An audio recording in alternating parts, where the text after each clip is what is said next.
In this video, I'm going to talk about why you need to split up your trading day if you're a day trader. Stay tuned.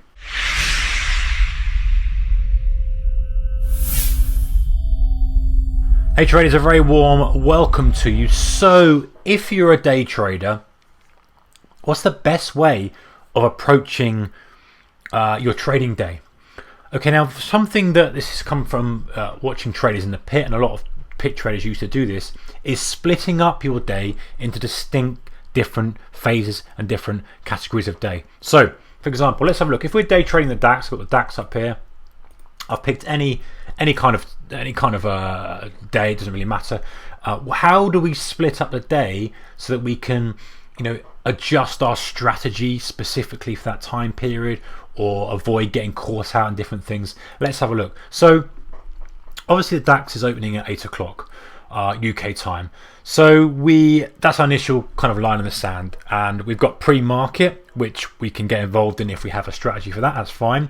So that's a pre-market time. Then we've got the cash open. Again, we could use this for the FTSE, the DAX, whatever, the Dow, whatever it may be. And then we kind of have the morning session. So this varies a bit, but for me, I kind of say, listen, from 8 o'clock until 11 o'clock, maybe 10 o'clock, depending on kind of the volume we've got at the moment, the current market conditions. That's the morning session phase. That's the phase when, hey, highs are made, lows are made, generally speaking, of the day. Very often you get the high or low of the day in that early morning session. You can kind of get some information about the volume it's going to be coming into the day. You get some early trades on when you see extremes in price. A lot of people, when the bell goes off, they're rushing to get orders done straight away because there's reasonable volume. It's when generally most volume is done in the day, in the open. So it's a kind of time when you need to have a strategy, you need to have a kind of a game plan ready for trading that, and that's going to adjust throughout that sort of period.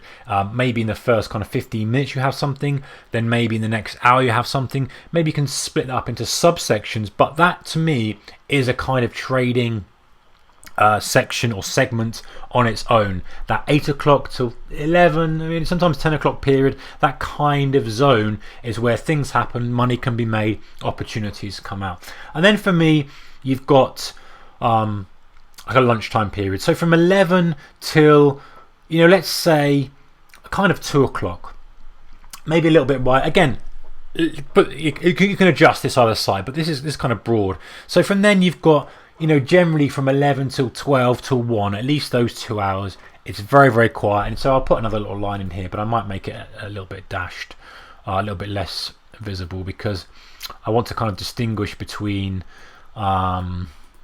like broader stuff and not. So there. Let's get rid of that one. So from 11 o'clock to 1 o'clock, very, very quiet, and generally speaking, not a lot's happening. We may be waiting for data, which is why I've put this line in and not taken it all the way through to 2, because very often we have data coming out at 1:30, which affects the market. So 11 o'clock to 1 o'clock period generally, unless we're, of course, if we're in a really big heavy trending day or down day or aggressive day, these kind of go out the window a little bit. But normally speaking, it's when a lot of orders are done, we've seen highs and lows put in for the day or for the morning. It's chopping around, volume's low, there's not much going on. A bit cautious about what does it mean from a perspective of day trader. Cautious about volatility expansion type trades, cautious about getting caught out in too many things, cautious about that scale on your chart auto adjusting, being very aware. And then that 1 o'clock to 2 o'clock phase, if there's data, being prepared for an opportunity or not, or avoiding the market around that 1:30 potential spike zone coming into 2 o'clock. And then from 2 o'clock till I'm going to say till 4:30, that's the afternoon session. Let's just make that thicker because this is important. Obviously 4:30 being the close, importance time. Why is this important? It's important because the US is opening at 2:30. So from 2 o'clock to 2:30, the influence kind of tends to shift over to America, and seeing what the S&P 500 is doing, the Nasdaq's doing, the tech stocks are doing, the Dow's doing, that is broadly speaking, again, being broad, it's going to influence how Europe is trading. And again, we're looking at it from perspective of DAX. If we're looking at it from perspective of the US, it'll be different. So from the DAX perspective or FTSE perspective, the influence starts to come in from America. If we kind of see big moves in one direction or unusual news, that might give us a little bit of a knock-on effect on the DAX, or it might not, but we've got to be cautious of that and be aware of that. So from 2 o'clock, influence starts coming in. Obviously 2:30 is the US Open, so watching very closely for dramatic opening moves on the US indices and seeing how they move, and are they going to affect the DAX? Is the DAX moving in sync with it, or is it not bothered? Again, we start to accumulate a bit of data. Opportunities start coming around this because people are moving money around a little bit more, and you can see clearly on this chart as well the spike around that 2:30 time frame where money starts flowing in a little bit more.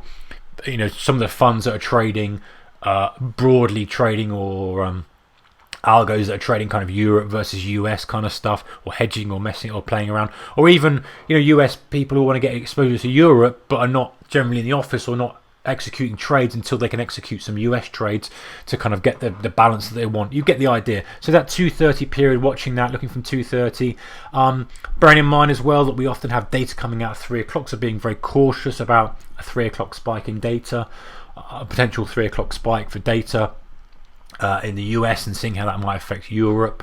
And then coming into the close, so up to the 4:30 close, this period of if nothing much has happened, it's generally going to be a quiet close, and this is where the opportunity either is or isn't there. If it's been very, very active in the day, let's say very aggressive down day, it's pushed up, you may well often get a continuation of that trend pushing into the close, more so on the US indices, but again in the European indices as well.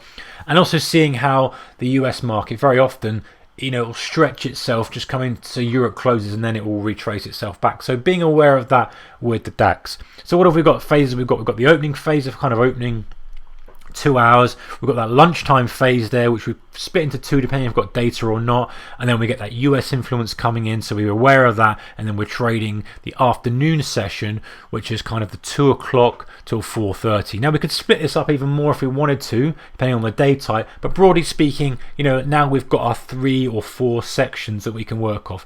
Looking for volatility expansion in one, being very, very cautious about the volume decreasing in the kind of lunchtime chop phase, being aware of the data coming out, and then looking at the US influence in the third and final phase, or continuation of that supply-demand imbalance if there has been throughout the day prior. Alright guys, good trading, keep the risk managed, take care, I'll see you in the next one, bye bye.